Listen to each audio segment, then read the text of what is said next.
रेनू अभी 16 साल की थी कि उसकी माँ बीमार होकर मर गई। रेनू समझदार हो गई थी तो उसने 3 महीने बाद अपने पापा को दूसरी शादी करने को कहा। पापा, आप शादी कर लो। आपकी उदासी मुझसे देखी नहीं जाती। ना आप ठीक से खाते हो और ना ही अब पहले की तरह बातें करते हो। माँ भी ऊपर से देख रही होंगी तो बहुत दुखी होती होंगी।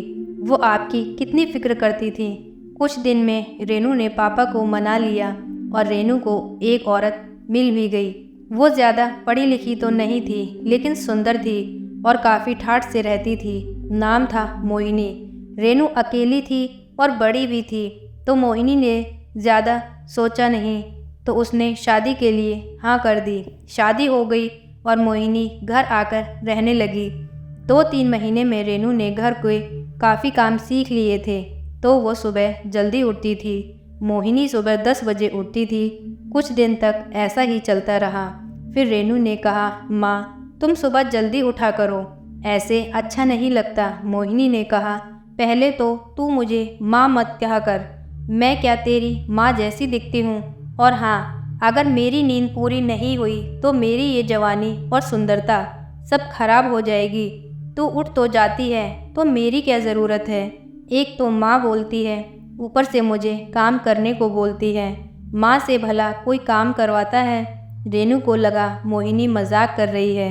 रेनू बोली, अरे नहीं माँ, मैं तो ऐसे ही बोल रही थी, और घर के कामकाज में लग गई।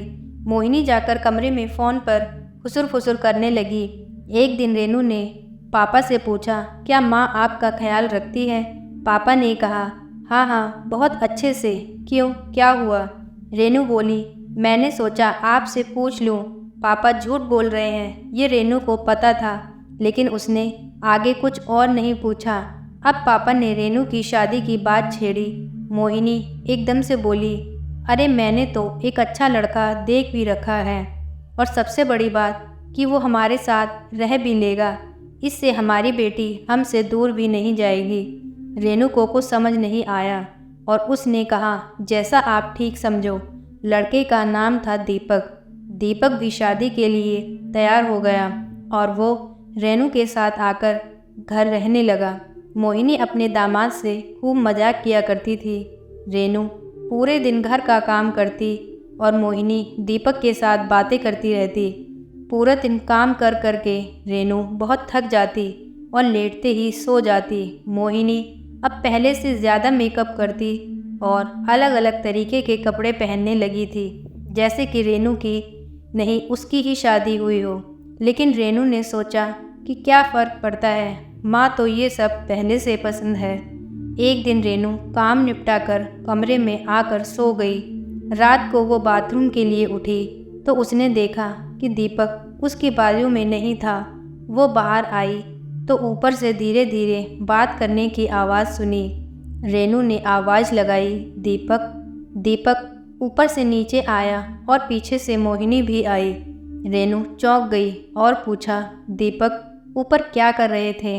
मोहिनी ने कहा, सुन, दामाद पर क्यों चिल्ला रही है? दामाद जी टीवी देख रहे थे और मैं ऊपर थोड़ा टहलने जाती हूँ, तो मैंने ही दामाद जी को कहा था कि टीवी देखने से अच्छा टहल लो। तू तो जल्दी सो जाती है, बेचारे टीवी ही देखेंगे। रेनू ने दीपक से माफ़ी मांगी और दोनों अपने कमरे में चले गए। अब ऐसे ऊपर जाकर घूमना चलता रहा। रेनू खुद दीपक को बोल देती कि मैं तो थक गई हूँ और सो रही हूँ, तुम्हें अगर नींद न आए तो माँ के साथ ऊपर टहल लेना। एक दिन रेनू के पापा अपने गांव घूमने चले गए। अब घर पर सिर्फ 3 लोग थे, रेनू, दीपक और मोहिनी। रेनू रोज की तरह काम करके जल्दी सो गई। रेनू को रात में कुछ अजीब सी आवाज़ें आने लगी।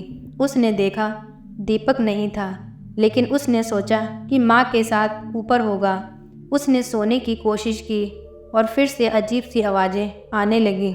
रेनू उठकर बैठ गई और सोचा, मैं भी ऊपर जाती हूँ। वो भी ऊपर गई तो छत पर कोई नहीं था। रेनू नीचे आई और इधर उधर दीपक को देखने लगी। रेनू ने सोचा, माँ से पूछ लेती हूँ कि दीपक कहाँ है, कहीं बाहर तो नहीं गया। रेनू कमरे में घुस गई और कमरे का दरवाज़ा जैसे ही खुला तो रेनू की आंखें फटी की फटी रह गईं। मोहिनी और दीपक दोनों को एक ही बिस्तर पर देखकर रेनू शर्म के मारे कमरे से बाहर आ गई। रेनू को अब पता चला कि ऊपर टहलने का कारण ये सब था, इसलिए मोहिनी ने अपने पसंद के लड़के से शादी करवाई। रेनू को अब सब समझ आने लगा।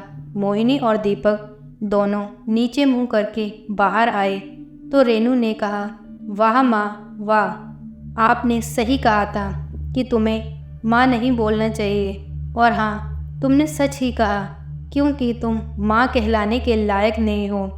और तुम दीपक, तुम्हें शादी का मतलब पता भी है, या फिर शादी मुझसे बस इस औरत के पास रहने के लिए की थी। रेनू रोते हुए अपने कमरे में चली गई। उसे मोहिनी और दीपक की ऐसी हरकत से घिन आने लगी। उसने तुरंत अपने पापा और पुलिस को फ़ोन करके सारी बात बता दी। तो दोस्तों, बस इतनी सी थी ये कहानी। तो आज की ये कहानी आपको कैसी लगी प्लीज़ कमेंट करके बताएं, और अगर कहानी अच्छी लगी हो तो वीडियो को लाइक करें, चैनल को सब्सक्राइब करें। Thank you.